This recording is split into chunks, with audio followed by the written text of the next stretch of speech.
अस्सलाम वालेकुम दोस्तों, तुम देख रहे हो लुड्डे ने पंजाब टीवी ते मैं तेरा मेज़बान मोहम्मद अहमद। सब तो पहले जनाब मेरे चैनल करो सबसक्राइब, बैल आइकॉन करो प्रेस ताकि मेरी आने वाली हर वीडियो का नोटिफिकेशन मेरे वीरा के भरावां तक बहुत आसानी तरीके से पहुंचे।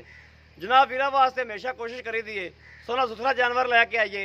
अज भी आदे वीरा वास्ते दूजन झोटी जनाब लैके हाजिर आया। मेरा कैमरामैन जनाब तसलियां करा देगा। जनाब 6-6 इंच बाहर हवाना ली फिरती झोटी माशाल्लाह। 3 दिन होए सूई नूं जनाब 6 चवाइयां हुई झोटी दियां बोले जे झोटी जनाब हालतर। बाकी मेरे वीर देखते पे ने बिल्लियां अखा च थोड़े सिंह खुले ने। बाकी 4 फिर इंशाल्लाह तसलियां करावांगे बहाने दी इंशाल्लाह। मझ दियां छोटी बक्खी च बरीक चमड़ी च जनाब हर चीज़ दियां तसल्ली ना करावांगे इंशाल्लाह। बाकी लैने देने नसीब होणगे। ए मेरे वीर देखते पे ने साफ सुथरा सोहना जानवर छोटी बक्खी च माशाल्लाह। आ सामने हर चीज़ आ मेरे वीर देखते पे ने सामने जनाब छोटी बक्खी च बरीक चमड़ी च जनाब ए वेख लो बरीक चमड़ी च बरीक ही पूछ है इंज जिवें धागा जिहड़ा जनाब लपकी जाता होंदा है। इस तरीके मुठ मुठ के थन लगे ने झोटी नूं। मेरा कैमरामैन तसलियां करा रहा है जनाब। तुन्नी कोडी कोई नहीं वेखते पे मेरे वीर तुन्नी के जनाब च निशान है तुन्नी है ही कोई नहीं। बाकी जनाब मेरे वीर वेखते पे ने 9-10 फुट लंबी माशाल्लाह छोटी 4 फुट लंबी गर्दन है। बुत्थी मेरे वीर देखते पे ने कोई चीज़ अखा तो जल है नहीं। छज्जे छज्जे जिहड़े कन्न ने माशाल्लाह फुल्ली चिट्टी मत्थे ते छोटी जी हर चीज़ नज़र के सामने कैमरे की नज़र है जनाब। कोई चीज़ जनाब कैमरे की नज़र तो जल नहीं। हर चीज़ अखे अगे मड़ा चाचा छड़ के टोरी छोटी नहीं। अज जिन्होंने दोस्तों थब्बियां का वाना कहते हैं वह आ थब्बियां का वाना होंगे जनाब। आ प्योर नीली की ब्रांड है जनाब। एक गड्डी च है जनाब कोई चीज़ अखा तो जल नहीं। आ मेरा कैमरामैन तसलियां करा रहा है वाह या बटन भी नज़र आ रहे हैं नीली के जनाब। आ थब्बियां के वाने जनाब 6-6 इंच झोटी बाहर ली फिरती है। हालत जनाब झोटी का सवेरे जनाब 6 बजे माज की चवाई हुई है 10 बजे वीडियो शूट करता पाया है जनाब। बाकी थोड़ी नज़र सामने आ थब्बियां के वाने माशाल्लाह। ये अगर शाम टाइम वीडियो पाँदा तो झोटी माशाल्लाह फुट बाहर काट दे पाया। हर चीज़ नज़र के सामने कोई चीज़ नज़र तो जल कोई नहीं। पूछ मेरे वीर वेखते पे ने थले जमीन नाल लग रही जनाब।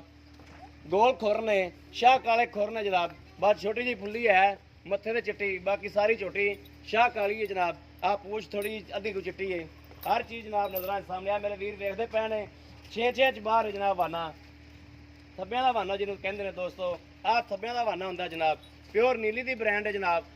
सूई नूं जनाब 3 दिन होए ने यह गल्लां नहीं होणगियां जनाब सूई नूं महीना होया होवे असीं दसीए जनाब 3 दिन हो गए ने या सूई नूं जनाब 2 महीने होए होण 6 महीने होए होण दसीए 3 दिन या 2 दिन।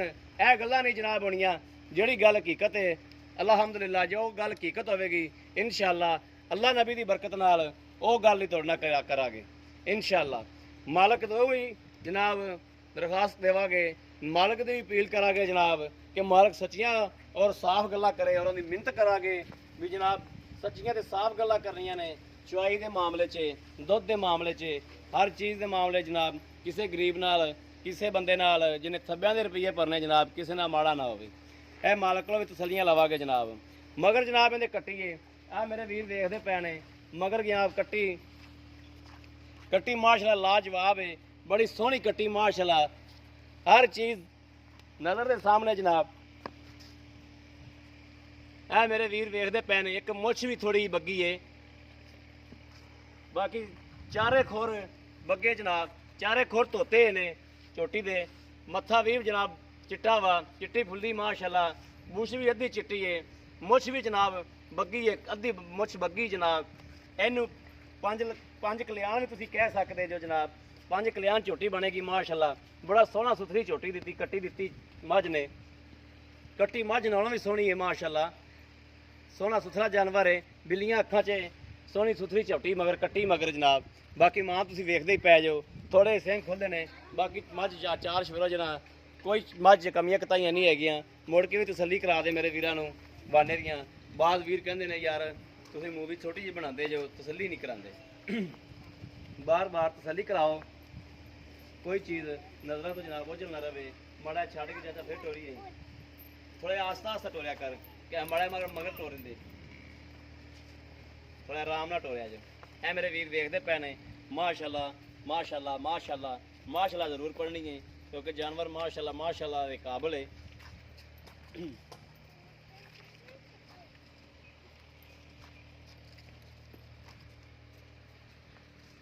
जनाब दूजा सूबा सूई खड़ोती है ਇਹ ਗੱਲਾਂ ਮਾਲਕ ਕੋਲ ਵੀ ਤਸੱਲੀਆਂ ਕਰਾਂਗੇ, ਮਾਲਕ ਦੇ ਮਿਹਨਤ ਕਰਾਂਗੇ ਵੀ ਸੱਚੀਆਂ ਗੱਲਾਂ ਕਰੀ। ਜੇ ਦੂਜਾ ਸੂਬਾ ਹੈ ਤੇ ਦੂਜਾ ਦੱਸੀ, ਜੇ ਤੀਜਾ ਸੂਬਾ ਹੈ ਤੇ ਤੀਜਾ ਦੱਸੀ। ਗੱਲਾਂ ਸੱਚੀਆਂ ਤੇ ਸਾਫ਼ ਜੀਆਂ ਕਰੀ, ਕੋਈ ਗੱਲ ਗਲਤ ਨਾ ਕਰੀ।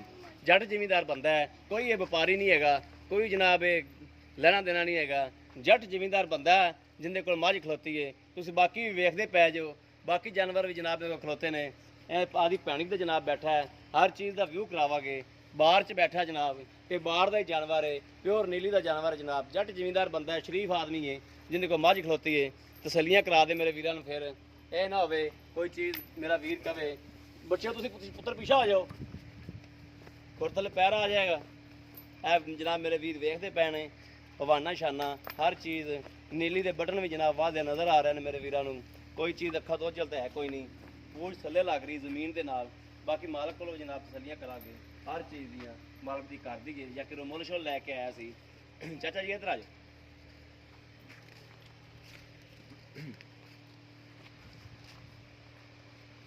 अस्सलाम वालेकुम जी। वालेकुम सलाम जी। चाचा जी की नाम है अपना? मोहम्मद अशरफ जी। भाई मोहम्मद अशरफ। ਇਹ ਝੋਟੀ ਆਪਣੇ ਜਿਹੜੇ ਗੱਲਾਂ ਕਰਨੀਆਂ ਆਪਾਂ ਸਾਫ਼ ਸੱਚੀਆਂ, ਬੰਦਾ ਤੂੰ ਮੈਨੂੰ ਨੇਕ ਲੱਗਣਾ ਹੈ ਔਰ ਸ਼ਰੀਫ ਲੱਗਣਾ ਹੈ। ਗੱਲਾਂ ਕਰਨੀਆਂ ਆਪਾਂ ਮੱਝ ਵਿਕੇ ਮੁੱਢ ਨਾ ਵਿਕੇ, ਠੀਕ ਹੋ ਗਿਆ। ਗੱਲਾਂ ਸਾਫ਼ ਜੀਆਂ ਸੁਥਰੀਆਂ ਸੱਚੀਆਂ ਗੱਲਾਂ ਕਰਨੀਆਂ ਨੇ, ਜਿੰਦੇ 'ਚ ਆਪਾਂ ਨੂੰ ਕੋਈ ਗੱਲ ਕੱਲ ਨੂੰ ਦੇਣੀ ਨਾ ਆਵੇ, ਠੀਕ ਹੈ। ਆਪਣੀਆਂ ਨਜ਼ਰਾਂ ਸ਼ਰਮਿੰਦਾ ਨਾ ਹੋਵਣ। ਆਪਾਂ ਗੱਲਾਂ ਕਰਨੀਆਂ ਸਾਫ਼ ਸੁਥਰੀਆਂ। ਜਾਨਵਰ ਭਾਵੇਂ ਵਿਕੇ ਭਾਵੇਂ ਨਾ ਵਿਕੇ, ਆਪਣਾ ਰਿਜ਼ਕ ਹੈ, ਆਪਣੇ ਬੂਹੇ ਦੇ ਖਲੋਤਾ ਜਨਾਬ, ਠੀਕ ਹੈ। ਹਾਂਜੀ ਠੀਕ ਹੋ ਗਿਆ। ਇਹਦਾ ਸਾਨੂੰ ਪਹਿਲੀ ਗੱਲ ਤੁਸੀਂ ਇਹ ਦੱਸਣੀ ਹੈ ਵੀ ਝੋਟੀ ਇਹ ਘਰ ਦੀ ਹੈ ਜਾਂ ਵਪਾਰ ਦੀ? ਨਹੀਂ ਜੀ, ਇਹ ਘਰ ਦੀ ਆਪਣੀ ਝੋਟੀ ਹੈ। ਇਹਦੀ ਮਾਂ ਪਿਛਲੇ ਸੂਏ ਵੇਚੀ ਹੈ। ਇਹਦੀ ਮਾਂ ਪਿਛਲੇ ਸੂਏ ਵੇਚ ਦਿੱਤੀ ਹੈ? ਹਾਂਜੀ। ਅੱਛਾ, ਇਹਦੀ ਮਾਂ ਦਾ ਇਹਦੇ ਦੁੱਧ ਦੇ ਟਾਰਗੇਟ ਦੱਸਣ ਤੋਂ ਪਹਿਲੇ ਇਹਦੀ ਮਾਂ ਦੇ ਦੁੱਧ ਦਾ ਟਾਰਗੇਟ ਸਾਨੂੰ ਦੱਸੋ ਵੀ ਇਹਦੀ ਮਾਂ ਦੇ ਦੁੱਧ ਦਾ ਟਾਰਗੇਟ ਕੀ? ਉਹ 8-9 ਕਿਲੋ ਡੰਗ ਦਾ ਦੁੱਧ ਦਿੰਦੀ। 8-9 ਕਿਲੋ ਡੰਗ ਦਾ ਬੱਚੇ ਨੂੰ ਛੱਡ ਕੇ? ਬੱਚੇ ਨੂੰ ਛੱਡ ਕੇ। ਪਿਛਲੇ ਦੋ ਥਣਾਂ ਚੋਂ? ਪਿਛਲੇ ਦੋ ਚੋਂ। ਹਾਂਜੀ। ਅਗਲੇ ਦੋ ਥਣ ਬੱਚੇ ਨੂੰ ਚਗਾਉਂਦੇ ਸੋ ਕਿ ਇੱਕ ਥਣ ਚਗਾਉਂਦੇ ਸੋ? ਦੋ ਚਗਾਉਂਦੇ ਸੀ, ਡੇਢ ਜਾਂ ਦੋ। ਡੇਢ ਜਾਂ ਦੋ, ਠੀਕ ਹੋ ਗਿਆ। ਬਾਕੀ ਚੋਂਦੇ ਸੀ 8 ਤੋਂ 9 ਲੀਟਰ ਦਿੰਦੀ ਸੀ, ਠੀਕ ਹੈ। ਇਹ ਗੱਲਾਂ ਜਿਹੜੀਆਂ ਨਾ ਜਨਾਬ, ਇਹ ਬੰਦਿਆਂ ਨੇ ਅਕਸਰ ਗੱਲ ਫੜ ਲਈ ਏ ਕਿ ਬੰਦੇ ਅੱਗੋਂ ਜਨਾਬ ਵੇਖ ਤੇ ਇਹ ਗੱਲ ਕਹਿੰਦੇ ਨੇ ਵੀ ਆ ਹਰ ਮਾਲਕ ਹੀ ਇਹ ਗੱਲ ਕਹਿ ਦਿੰਦਾ ਹੈ ਵੀ ਇਹਦੀ ਮਾਂ ਇੰਨਾ ਕਰਦੀ ਸੀ, ਇਹਦੀ ਮਾਂ ਇੰਨਾ ਕਰਦੀ ਸੀ। ਹੁਣ ਜਿਹੜੇ ਸੱਚੇ ਬੰਦੇ ਨੇ, ਸੱਚਿਆਂ ਬੰਦਿਆਂ ਦੇ ਸਿਰ 'ਚ ਪਾਣੀ ਪਾਤਾ ਹੈ ਝੂਠਿਆਂ ਬੰਦਿਆਂ ਨੇ। ਇਹ ਗੱਲਾਂ ਕਰ ਕਰਕੇ ਨਾ ਸੱਚਿਆਂ ਬੰਦਿਆਂ ਦੇ ਸਿਰ 'ਚ ਝੂਠਿਆਂ ਬੰਦਿਆਂ ਨੇ ਪਾਣੀ ਪਾਤਾ ਹੈ। ਅੱਗੋਂ ਜਿਹੜੇ ਬੰਦੇ ਵੇਖਣ ਵਾਲੇ ਨੇ, ਜਿਹੜੇ ਮੇਰੇ ਦੋਸਤ ਭਰਾ ਵੇਖਣ ਵਾਲੇ ਨੇ ਨਾ, ਉਹ ਬਾਅਦ ਕਰਦੇ ਕਹਿੰਦੇ ਨੇ ਯਾਰ ਇਹ ਧਰ ਮਾਲ ਕੇ ਗੱਲ ਕਰਦਾ, ਲੇਕਿਨ ਗੱਲ ਉਹ ਨਹੀਂ ਚਾਹੀਦੀ ਜੋ ਹਕੀਕਤ ਹੋਣੀ ਚਾਹੀਦੀ। ਬਾਕੀ ਇਹਨੂੰ ਤੂੰ ਪਿਛਲੇ ਸੂਬੇ ਪੀਤਾ ਹੈ? ਹਾਂਜੀ। ਦੂਜੇ ਸੂਬੇ ਹੀ ਹੈ ਨਾ? ਪੱਕੀ ਗੱਲ ਹੈ ਨਾ? ਪੱਕੀ ਬਿਲਕੁਲ ਪੱਕੀ ਗੱਲ ਹੈ। ਜਿਹੜਾ ਪਹਿਲਾ ਸੂਬਾ ਇਹਦਾ ਪੀਤਾ ਹੀ, ਮੱਝ ਕੀ ਦੁੱਧ ਕੀ ਕਰਦੀ ਰਹੀ? ਇਹ ਜੀ 6 ਲੀਟਰ ਡੰਗ ਦਾ ਦੁੱਧ ਦਿੰਦੀ ਰਹੀ, ਚੋਂਦਾ ਰਿਹਾ ਮੈਂ ਥੱਲੇ। 6 ਲੀਟਰ ਟਾਈਮ ਦਾ ਚੋਂਦਾ ਰਿਹਾ? ਹਾਂਜੀ। ਬੱਚੇ ਨੂੰ ਛੱਡ ਕੇ? ਬੱਚੇ ਨੂੰ ਪਿਛਲੇ ਛੱਡਦਾ ਸੀ ਅਗਲੇ ਛੱਡਦਾ ਸੀ? ਅਗਲੇ ਛੱਡਦਾ ਸੀ, ਠੀਕ ਹੋ ਗਿਆ। ਅਗਲਾ ਇੱਕ ਛੱਡਦਾ ਸੀ ਕਿ ਦੋ ਛੱਡਦਾ ਸੀ? ਦੋ ਛੱਡਦੇ ਸੀ, ਘੱਟ ਵੀ ਡੇਢ ਲਾ ਦੋ, ਠੀਕ ਹੋ ਗਿਆ। ਯਾਨੀ ਕਿ 6 ਲੀਟਰ ਬੱਚੇ ਨੂੰ ਛੱਡ ਕੇ ਚੋਂਦਾ ਰਿਹਾ ਤੂੰ? ਹਾਂਜੀ। ਭਾਵੇਂ ਇੱਕ ਛੱਡਦਾ ਰਿਹਾ ਭਾਵੇਂ ਦੋ ਛੱਡਦਾ ਰਿਹਾ, ਠੀਕ ਹੋ ਗਿਆ। ਤੇ ਸਾਫੀ ਮੱਝ ਥੱਲੇ 8 ਲੀਟਰ ਦੁੱਧ ਹੋਵੇਗਾ ਬੱਚੇ ਤੋਂ ਬਗੈਰ? ਬੱਚੇ ਨੂੰ ਨਾ ਪਿਆਈਏ ਤੇ 8 ਲੀਟਰ ਦੁੱਧ ਹੋ ਜਾਵੇਗਾ? ਹੋ ਜਾਏਗਾ ਇਨਸ਼ਾਅੱਲਾ। ਹੁਣ ਇਸ ਟਾਈਮ ਐਨੀ ਨਹੀਂ, ਇਸ ਟਾਈਮ ਜਿਹੜਾ ਹੁਣ ਸੂਈ ਏ ਇਹਨੂੰ ਆ ਕਿੰਨੀ ਚੁਆਈ ਤੋਂ ਆਈ ਸ਼ਾਮ ਨੂੰ ਕਰਨੀ ਹੈ? 3 ਦਿਨ ਹੋ ਗਏ ਆ ਜੀ। ਅੱਛਾ, ਛੋਟੇ 7ਵੀਂ ਹੋਵੇ ਜੀ ਇੱਧਰ, ਯਾਨੀ ਕਿ 2 ਦਿਨ ਹੋਏ ਨਾ, ਫਿਰ ਤੀਸਰਾ ਦਿਨ ਤਾਂ ਸ਼ੁਰੂ ਹੋਇਆ ਨਾ। ਹਾਂ, 6 ਚੁਆਈਆਂ ਤੂੰ ਕਰ ਲਈਆਂ ਨੇ? 6 ਕਰ ਲਈਆਂ ਤੇ 7ਵੀਂ ਕਰਨੀ ਹੈ। ਹਾਂਜੀ। ਮੱਝ ਬੋਲੇ ਵਿੱਚ ਖਰੀ ਹਾਲਤਰ? ਹਾਂਜੀ ਬਿਲਕੁਲ, ਠੀਕ ਹੋ ਗਿਆ। ਇਹਦਾ ਜਿਹੜਾ ਜਾਇਜ਼ ਮੁਨਾਸਬ ਮੁੱਲ ਹੈ, ਜਿਹੜਾ ਆਪਾਂ ਲੈ ਲੈਣਾ, ਜਿਹੜੀ ਆਪਣੀ ਆਪਾਂ ਜਾਇਜ਼ ਮੁੱਲ ਕਰਾਂਗੇ ਨਾ ਆਪਣਾ, ਇਨਸ਼ਾਅੱਲਾ ਅੱਲਾ ਦੇ ਹੁਕਮ ਨਾਲ ਮਿੰਟ 10 ਵੀ ਨਹੀਂ ਲੱਗਣੇ, ਝੋਟੀ ਵਿਕ ਜਾਣੀ, ਠੀਕ ਹੋ ਗਿਆ। ਜੇ ਮੁੱਲ ਜ਼ਿਆਦਾ ਕਰਾਂਗੇ ਫਿਰ ਵਿਕਣੀ ਕੋਈ ਨਹੀਂ ਚਾਚਾ। ਜਿਹੜਾ ਜਾਇਜ਼ ਮੁਨਾਸਬ ਮੁੱਲ ਹੈ ਉਹ ਮੁੱਲ ਕਰ ਦੇ। ਜਾਇਜ਼ ਮੁੱਲ ਜੀ ਇਹਦਾ 2,20,000। 2,20,000 ਰੁਪਇਆ। ਇਹਦੇ ਜੇ ਕੋਈ ਮਨਾਸ ਪਿਆਰ ਮੁਹੱਬਤ? ਪਿਆਰ ਮੁਹੱਬਤ ਤਾਂ ਫਿਰ ਕੋਈ 5,000 ਰੁਪਏ ਕਰ ਹੀ ਲੈਂਦਾ। 5,000 ਦੀ ਕਰ ਲੈਂਦਾ, ਠੀਕ ਹੋ ਗਿਆ। ਔਰ ਇਹਦੇ ਥਾਂ 'ਚ ਕੋਈ ਫੁਹਾਰਾ ਛੱਟਾ? ਕੋਈ ਫੁਹਾਰ ਨਹੀਂ, ਕੋਈ ਛੱਟਾ ਨਹੀਂ, ਪਿੱਛੇ ਪੁੱਛੇ ਦੀ ਹਰਸ਼ਾ ਦੀ ਗਾਰੰਟੀ? ਬਿਲਕੁਲ, ਕਿਸੇ ਕਿਸਮ ਦਾ ਮਸਲਾ ਹੈ ਹੀ ਨਹੀਂ, ਇਨਸ਼ਾਅੱਲਾ ਆਪਣੀ ਘਰ ਦੀ ਹੈ। ਕਿਸੇ ਕਿਸਮ ਦਾ ਮਸਲਾ ਹੋਵੇ, ਫੁਹਾਰ ਛੱਟਾ ਹੋਵੇ ਤੇ ਝੋਟੀ ਹਟ ਕੇ ਤੇਰੇ ਬੂਹੇ ਤੇ ਆ ਜਾਣੀ, ਠੀਕ ਹੈ ਜੀ, ਠੀਕ ਹੋ ਗਿਆ। ਘਰ ਦੀ ਆਪਣੀ ਝੋਟੀ ਵਪਾਰ ਦੀ ਹੋਵੇ ਉਹਦਾ ਆਪਾਂ ਨੂੰ ਕੀ ਪਤਾ ਹੁੰਦਾ? ਹਾਂ ਸਹੀ, ਕਿਵੇਂ ਆ ਕਿਵੇਂ ਨਹੀਂ, ਆਪਣੀ ਘਰ ਦੀ ਤਸੱਲੀ ਵਾਲੀ ਇਨਸ਼ਾਅੱਲਾ, ਠੀਕ ਹੋ ਗਿਆ, ਠੀਕ ਹੋ ਗਿਆ। ਬੜੀ ਮਿਹਰਬਾਨੀ ਚਾਚਾ ਜੀ, ਬੜੀ ਮਿਹਰਬਾਨੀ, ਥੈਂਕ ਯੂ। ਪਿਛਲੇ ਸੂਬੇ ਦਾ ਕੱਟਾ ਨਾ ਖੜਾ, ਉਹ ਵੀ ਕੋਲੇ ਖੜਾ। ਪਿਛਲੇ ਸੂਬੇ ਦਾ ਕਿਹੜਾ ਕੱਟਾ? ਆਹ ਜੀ ਇਹਦੇ ਨਾਲ ਆਹ ਪਿਛਲੇ ਸੂਬੇ ਦਾ ਜਨਾਬ ਕੱਟਾ ਵੀ ਖਲੋਤਾ ਹੈ। ਇਹ ਕਿੰਨਿਆਂ ਮਹੀਨਿਆਂ ਤੋਂ ਨਵੀਂ ਹੋ ਜਾਂਦੀ ਹੈ? ਇਹ ਜਨਾਬ ਕਿੰਨਾ ਮਹੀਨਿਆਂ ਤੋਂ 3 3.5 2.5 ਇੱਥੇ ਠੀਕ ਹੋ ਗਿਆ, ਯਾਨੀ ਕਿ ਕਿੰਨਾ ਮਹੀਨਾ ਨਵੀਂ ਇੱਕ ਹੋ ਸਾਲ 2 ਮਹੀਨੇ ਹੋਏ ਇਹਨੂੰ ਤੀਸਰਾ ਸੂਆ ਸੂਈ ਨੂੰ, ਜਾਂਦੀ। ਠੀਕ ਹੋ ਗਿਆ, ਯਾਨੀ ਕਿ 4 ਮਹੀਨੇ ਬਣ ਗਏ। ਹਾਂ ਹਾਂ ਸਹੀ ਹੋ ਹਾਂ? ਗਿਆ, ਸਹੀ ਹੋ ਗਿਆ, ਸਹੀ ਹੋ ਗਿਆ। ਹਾੜ ਚ ਸੂਈ ਸੀ, ਹਾਂ ਹਾੜ ਸਾਵਣ ਤੇ ਭਾਦਰੋਂ ਆ, 1 ਸਾਲ 2 ਮਹੀਨੇ ਸੂਈ ਤਕਰੀਬਨ 10 11 ਮਹੀਨੇ 10.5 ਮਹੀਨੇ ਤਾਂ ਲੈ ਜਾਂਦੀ ਹੈ। ਨਹੀਂ ਨਹੀਂ ਠੀਕ, ਮਾਸ਼ਾਅੱਲਾ ਮੱਝ ਜਿਹੜੀ ਨਾ ਨਸਲ ਆ ਦੀ। ਔਰ ਮਿਲਦੀ ਕਿੰਨੇ ਮਹੀਨੇ ਰਹੀ ਹੈ? ਮਿਲਦੀ 7 ਮਹੀਨੇ ਚੋਈ ਆ। ਮੈਂ ਧੱਕੇ ਨਾਲ ਹੀ ਫਿਰ ਭਜਾਇਆ ਇਹਨੂੰ, ਕਮਜ਼ੋਰ ਪਿਛਲੇ ਸਵੇ ਦੁੱਧ ਚੰਗਾ ਦੇ ਜਿਹੜੀ ਤੇ ਕਮਜ਼ੋਰ ਸੀ। ਮੈਂ ਚਲੋ ਕੋਈ ਮਾੜੀ ਜੀ ਨਾ ਪਿੰਡੇ 'ਚ ਆ ਜਾਵੇ, ਪਿੰਡੇ ਚ ਆ ਜਾਵੇ, ਪਰ ਫਿਰ ਵੀ ਉਹ ਹਿਸਾਬ 'ਚ ਹੀ ਰਹੀ ਹੈ। ਠੀਕ ਹੋ ਗਿਆ। ਲਓ ਜੀ ਮੇਰੇ ਵੀਰਾਂ ਤੇ ਭਰਾਵਾਂ ਨੇ ਵੇਖ ਲਿਆ, ਹਰ ਸ਼ਹਿਰੀ ਮਾਲਕ ਕੋਲੋਂ ਤਸੱਲੀ ਲੈ ਲਈਏ ਜਨਾਬ। ਅਗਰ ਮੇਰਾ ਕਿਸੇ ਵੀਰ ਭਰਾ ਨੇ ਲੈਣੀ ਹੋਵੇ, ਰਾਬਤਾ ਨੰਬਰ ਲੈ ਸਕਦਾ 0307 00 15881। ਇਹੋ ਹੀ WhatsApp ਨੰਬਰ ਹੈ, ਇਹੋ ਹੀ ਰਾਬਤਾ ਨੰਬਰ ਹੈ। ਬਾਕੀ ਉਮੀਦ ਕਰਾਂਗਾ ਜਨਾਬ ਸਾਡੀ ਅੱਜ ਆਈ ਵੀਡੀਓ ਜ਼ਰੂਰ ਮੇਰੇ ਵੀਰਾਂ ਦੇ ਭਰਾਵਾਂ ਨੂੰ ਪਸੰਦ ਆਈ ਹੋਵੇਗੀ। ਅਗਰ ਪਸੰਦ ਆਵੇ ਕਮੈਂਟਸ ਲਾਈਕ ਸ਼ੇਅਰ ਜਨਾਬ ਜ਼ਰੂਰ ਕਰੋ, ਤਾਂ ਕਿ ਤੁਹਾਡਾ ਵੀਰ ਤੁਹਾਡੇ ਵਾਸਤੇ ਬਾਹਰ ਫਿਰਦਾ ਜਨਾਬ, ਬਾਹਰ ਫਿਰ ਕੇ ਜਾਨਵਰ ਲੱਭਦਾ, ਬਾਹਰ ਫਿਰ ਕੇ ਜਨਾਬ ਜਾਨਵਰ ਲੱਭੇ ਜਾਂਦੇ ਨੇ। ਔਰ ਬੜੇ ਪਿੰਡ ਗਾਣੇ ਪੈਂਦੇ ਨੇ, ਬੜੀਆਂ ਢਾਰੀਆਂ, ਬੜੇ ਵਾਹਣਾ ਜਨਾਬ ਰੋਲਣਾ ਪੈਂਦਾ, ਫਿਰ ਕੋਈ ਜਾਨਵਰ ਜਨਾਬ ਚੰਗਾ ਸੁਥਰਾ ਕੋਈ ਨਜ਼ਰ ਕੇ ਆਂਦਾ ਹੈ। ਆ ਖੋਲੇ ਮੋਲੇ ਜੇ ਤਾਂ ਜਨਾਬ ਹਰ ਥਾਂ ਤੇ ਖਲੋਤੇ ਨੇ, ਲੇਕਿਨ ਖੋਲੇ ਮੋਲੇ ਆ ਟਾਂਡੇ ਜੇ ਐਵੇਂ ਉਹ ਪਾਈ ਦੇ ਨਹੀਂ ਜਨਾਬ। ਜਾਨਵਰ ਕੋਈ ਥੋੜਾ ਜਿਹਾ ਵਾਹਵਾ ਹੋਵੇ, ਕੋਈ ਨਜ਼ਰ ਦਿਖ ਦਿੰਦਾ ਹੋਵੇ, ਉਹ ਜਾਨਵਰ ਜਨਾਬ ਪਾਈਦਾ ਹੈ। ਐਵੇਂ ਫਜ਼ੂਲ ਜਾਨਵਰ ਜਿਹੜਾ ਐਵੇਂ ਵੀਡੀਓ 'ਚ ਆਇਆ ਜਾਵੇ, ਉਹ ਜਾਨਵਰ ਕਦੇ ਨਹੀਂ ਪਾਇਆ ਜਨਾਬ। ਬਾਕੀ ਜਨਾਬ ਇਸ ਵੀਡੀਓ ਤੋਂ ਜੋ ਆਦੇ ਵੀਰ ਹੁੰਦੇ ਹੋ ਇਜਾਜ਼ਤ। ਅੱਲਾ ਨਿਗਹਿਬਾਨ, ਪਾਕਿਸਤਾਨ ਜ਼ਿੰਦਾਬਾਦ।